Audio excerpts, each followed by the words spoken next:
What's going on, everybody, and welcome to another episode of the Other Side of the Firewall podcast, where we talk about the latest and greatest in cybersecurity news, as well as we highlight those movers and shakers and glass ceiling breakers, those people of color who made it to the other side of the proverbial firewall. My name is Ryan Williams, and as always, I'm joined by Shannon Tynes. What's up? What's up? And LeVon Maynard. Hey, welcome to the show. What's going on? It's another great weekend. It's an MLK weekend, right? Yeah. If you're tuning to the show, check us out Monday and Tuesday for our topics, Wednesday for our discussion. Thursdays, Ask Us SP hasn't kicked off this year yet. And then Fridays, we talk about everything else. So if you tune in the Friday episode, we talk about sports, games, media, just anything we've consumed over the past week. So a lot of Bills talk. We're going to be this week. Super excited. We got that W. To catch up just on one thing from last week, the Apple HomeKit situation has been patched. So if you have the latest and greatest patch, or you're in need of the latest and greatest patch, you should be good to go. Not really much to talk about there, but I just wanted to bring it up for continuity's sake. But for this week, I give it to LeVon. Yes, sir. So we got a live one from the Hacker News. This is from our good friend Ravi Lakshmanan. This one is talking about the FBI, NSA, and the CISA warning of Russian hackers targeting critical infrastructure. And this article kind of stems from, we've had tensions with U.S. and Russia over Ukraine and Kazakhstan. Basically, we've had some altercations there. I think Russia has been making some actions like they're about to invade into that territory. So we've been kind of pushing back with our government, trying to prevent that from happening. But as a result, it looks like there is potential for Russia to be kind of orchestrating some attacks, some cyber attacks with Russian state-sponsored actors. So these various organizations, like I mentioned, the CISA and FBI, NSA, they've been trying to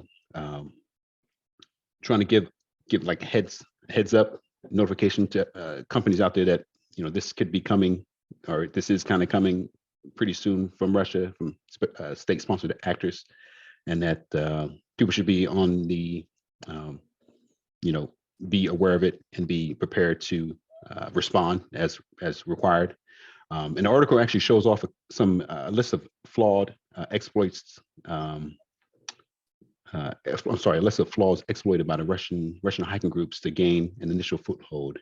And some of the flaws they mention, they cover various operating systems and services, like they have some VPN, FortiGate.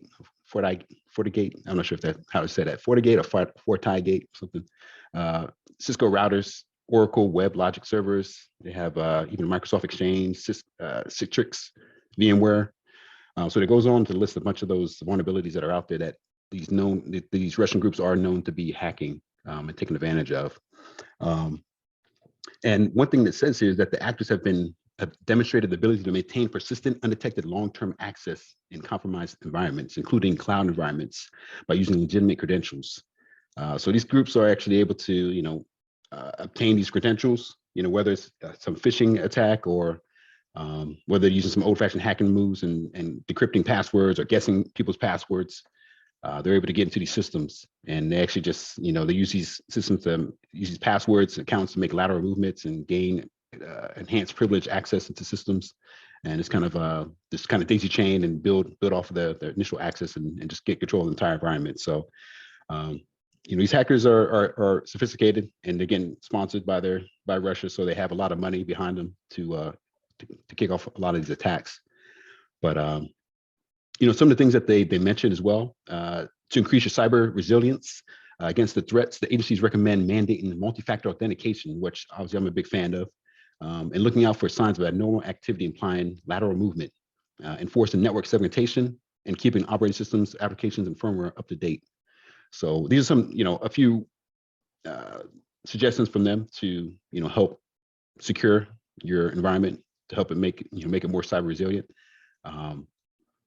It even goes on to say, you can implement robust log collection and retention, as well as require accounts to have strong passwords, and list some more. But it's just something that we all need to be aware of. We talk about this kind of stuff on the show a lot. Just having that cyber presence and be, have a game plan, have things in place. So if you do get compromised, you have a quick note, or you have like a quick access, or you have a strategy to implement right away that is going to be effective to recover your systems or to lock them down, or whatever you need to do to get your systems up and running. But this is a really interesting article. Obviously, with the Ukraine stuff going on, Ukraine and Russia issue going on, it really ties into a lot of things that we're dealing with as of late with the U.S. government. But with that said, Shannon, you have some thoughts on this one? So I do, right? So like for me, here's what gets me with this article, right? So you went through listed a few of the things that they were talking about that are being exploited, right? But as you look at these and you look at the CVEs on them and you actually look them up, we're talking about things that are 3.5, almost 4 years old. You know what I mean? Like, it's not like they're going around and they're doing anything new or have some type of new technology. They're going after old stuff that should have been patched, that is made available to users of this hardware and software. You know what I mean? When it comes to Cisco and Exchange, like they're not hiding these fixes from you, right? They have a website, legitimate website. You go to, you download it, you fix it, you go on your way. So again, like I hate to say you get what you deserve, but you kind of get what you deserve with some of the stuff that they're warning about, right? So like the FBI, NSA, and CISA are saying, hey, watch out for these things, but the things they're targeting, it's not anything new. No, granted, there are some new ones on there, right? There are some things that, okay, if you have somebody that's not paying attention, they could be exploiting something that's from last year or within the last few months. But for the most part, when you look at this list, I mean, we're talking stuff that goes back 3.5 years, 3 years, 2 years, 2.5 years. People should already be on this. Like, they're not telling you anything new. And even the best practices that they mentioned in the article here, right? Implement robust log collection and retention. Yeah, you should be doing that anyway, right? That's a good practice across the board anyway. Require accounts to have strong passwords. Duh, yeah, you should be doing that already, right? And MFA, like you were talking about, you should be doing that already, right? Disable all unnecessary ports and protocols. Things we should be doing, right? You should be locking that stuff down anyway. You don't just leave those open for any applications you have. That's another attack vector for somebody to go after, right? So I don't know. This is I'm flustered. I'm a little flustered because it's like, come on, people, like we should know this stuff now, especially when you're a major company, right? Like if you're trying to gain trust of the people, you know what I mean? You should definitely be watching out for it, because when it's little silly stuff like this, like when you have to admit that you got hacked by something that was not patching your system, it's 3.5 years old, like the people should be like, okay, well, let's tar and feather them now, you know right. what I mean? So, Right. But yeah, that's my thoughts on it. Ryan, what you got? No, I can't disagree with you at all. But I think if for this to work, they're targeting people who don't have teams. So you have businesses that just don't have security teams that are ignorant. Because a lot of stuff, like you said, is fundamentals, right? It's just common sense, like things that are baked into all of our certifications and experiences and education. So they're targeting people who either they are ignorant and they just like, I have a server that's, front facing, not patched on Apache 1995, or I don't even know if it existed in 95. But and I think on the other side, it has to be companies where you don't have a strong CISO or security team presence, right? So there's somebody at the top making all the decisions and cutting back costs. Like we'll continue to use this end of life software until we no longer can use it, right? Because it's saving us money, and that software is vulnerable. So I think it's those two perspectives. Like if you have somebody in the middle who has any type of team, then they're taking care of the stuff. That you don't have a 3 to 4 year flaw, or you're not running off of software that Microsoft or Google or somebody else was like, you won't even use this anymore. It's not even supported. Like we've been moved off of that. So I think those are the targets. It's the top and bottom. It's not no longer in the middle when it comes to this type of stuff. If the person at the top is making those decisions or making the decision and comes to that conclusion, their risk acceptance needs to be reevaluated. Yeah. Right? Like there's no way you sit there and say, okay, we're saving money by doing this. Like, especially if you're at the top of a company, right? You always are thinking in terms of money and what it'll cost you, right? Yeah. And I say this a lot on this podcast, public trust. Like that's where you can lose people. And again, it could be a little mom and pop's store, right? Like I hear you on that. If it's a little Yeah. mom and pop place, but they should be even more careful, right? Because they can't give any leeway to any of the big chains or anything like that they're competing against, right? Like you can't stand to lose those customers, especially in this day and age. Yeah, yeah, like bad business That's a continuity, good and then you're point. down for X amount of days, and now you're bankrupt, right?